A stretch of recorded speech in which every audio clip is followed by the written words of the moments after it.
Quel est le fil rouge de cette émission, de cette exposition, Donc le fil conducteur de cette exposition à la Conciergerie est sur l'idée de l'enfermement au sens commun, c'est-à-dire social, écologique, politique ou des catastrophes naturelles, et individuel dans la deuxième partie, donc l'enfermement dans sa tête ou dans l'hôpital psychiatrique ou la dépendance aux médicaments, tout ce qui concerne l'individu, donc le groupe et l'individu. C'est vraiment ce que j'ai voulu essayer de montrer, c'est qu'il y a des enfermements qui sont nécessaires pour une période, mais qui amènent à une ouverture. On est dans la conciergerie, il y a eu la Révolution française, mais ça a amené à de grandes ouvertures. Tout ce dont parle Foucault, évidemment, on le montre, mais aussi quelqu'un qui est toujours vivant, comme Nelson Mandela, qui était très présent dans nos têtes à tous, d'ailleurs, pendant le montage et la fabrication de l'exposition, qui a passé plus de 20 ans en prison, mais pour le bien de tous, enfin de tout un peuple. C'est vous qui avez conçu l'exposition avec des œuvres de M. François Pinault. Comment avez-vous travaillé avec lui? Est-ce qu'il est intervenu dans le choix de ses œuvres? Alors on est d'abord venus ensemble voir le lieu qui était très impressionnant. C'est sublime, c'est la plus grande salle gothique. On a presque pensé à un moment donné que ça pouvait être, qu'on pouvait mettre une seule œuvre très forte dans tout ce lieu, mais le fait qu'il y ait ces colonnes, etc., rendait impossible. Donc après, j'ai commencé à construire un parcours, un chemin, et j'en discutais avec lui. Et à chaque fois, il vous pousse à aller plus loin, enfin, il est impliqué, je veux dire, et il pousse à aller plus loin. En même temps, comme on travaille depuis un certain temps ensemble, maintenant, c'était assez fluide comme décision et progression. Y a-t-il des œuvres qui vous touchent particulièrement et pour lesquelles vous vous seriez battu becs et ongles pour les proposer au public? Alors, d'abord ici, on savait qu'il y a un public dit familial d'habitude, donc on a quand même aussi tenu compte de ça, pour qu'il n'y ait pas... Elle est concentrée et intense, je pense, comme exposition, mais qu'il y ait une distance qu'on puisse avoir en tant que public. Et il y a des œuvres, en particulier Christian Burford, celle sur la question de la transmission de la maladie et le sida en l'occurrence, pour encore plus souligner que même l'histoire des maladies a une histoire. Et celle du sida, on la connaît tous, puisqu'on est encore dans la génération où on l'a vu apparaître et on a vu ce qui s'est passé au niveau des soins, au niveau national et au niveau international. Donc ça, je trouvais que c'était vraiment important que ce soit présent dans quelque chose auquel on a tous été confrontés via la presse, au moins. Il s'agit de deux artistes chinois qui s'appellent Sung Yun et Peng Yu. Cette œuvre, par exemple, elle était d'entrée dans la sélection. Donc c'est 13 personnages masculins dans la vieillesse, qui sont dans des chaises roulantes, réalisées de manière assez réaliste en silicone. Donc on a vraiment l'impression de voir des gens vivants et en même temps effondrés. Donc cette question de nos destins et qu'on est quand même enfermé dans son corps et parfois complètement enfermé puisque dépendant.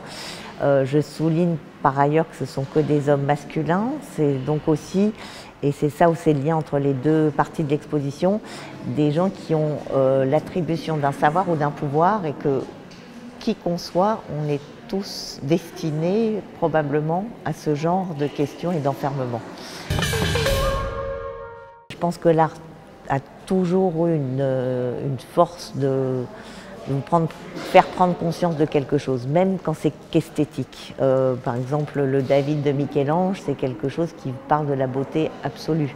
Ou les tableaux de Goya, ils parlent de l'enfermement dans les hôpitaux psychiatriques, dans les maisons de folie à côté de Bordeaux.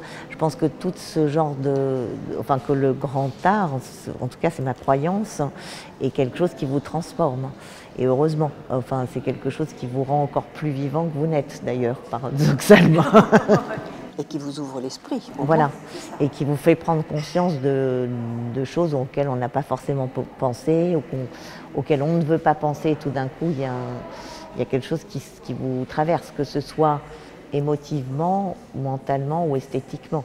Et je pense qu'un art qui ne fait pas ça ne tient pas, il disparaît, ou on s'ennuie, ou il ne tient pas le temps, même si c'est un petit temps.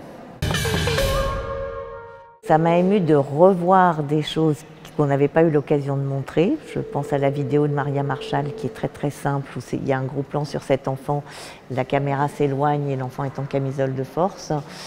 Il y a des œuvres plus, comme Julie Mérétu derrière moi, qui est un travail beaucoup plus récent et que je trouve très très beau dans ce lieu-ci.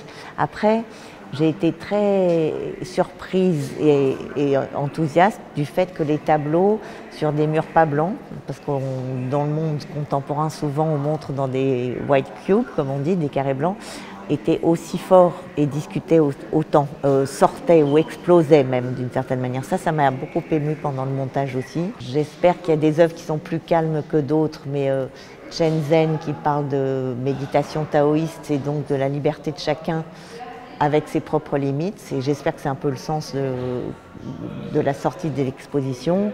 L'œuvre de Harald Thijs et Jos de Gruyter qui est à la sortie, où j'espère chacun se sent un peu acteur de son destin, que ce soit un destin commun ou un destin individuel, où on tire sur ses fantômes. C'est l'idée de sortir de la position de victime, et c'est toute la question de l'enfermement au sens global et individuel, c'est de ne pas penser l'enfermement comme en tant que victime, mais un enfermement en tant qu'acteur de ce qui vous arrive. Et je pense voilà, c'est ce que j'ai essayé de faire, et je suis émue de la réaction de certains publics ou d'enfants ou de teenagers qui peuvent dire que ça leur plaît. Ça, c'est très émouvant parce qu'on voit que quelque chose passe.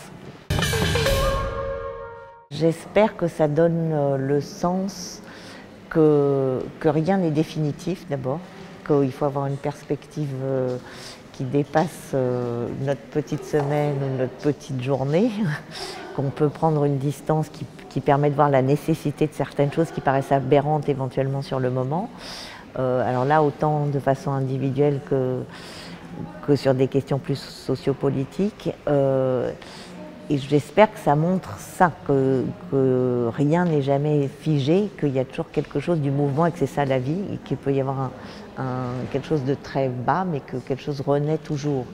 Et je pense que ça, la force de l'art, c'est aussi ça, cette croyance que peuvent avoir les artistes dans une transmission, dans une nécessité, dans un partage de quelque chose, même le plus fou. On regardait Tsetsumi Kudo qui est enfermé dans sa cage.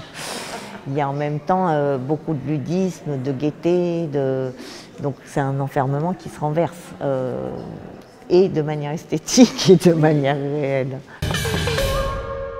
Je voulais tout sauf des certitudes. Et je pense que c'est une question qui nécessite alors vraiment encore plus qu'aucune, il peut y avoir que rien n'est définitif, rien n'est su pour toujours, rien n'est garanti pour toujours d'ailleurs dans les deux sens, et que c'est ça la beauté d'une vie, d'un parcours.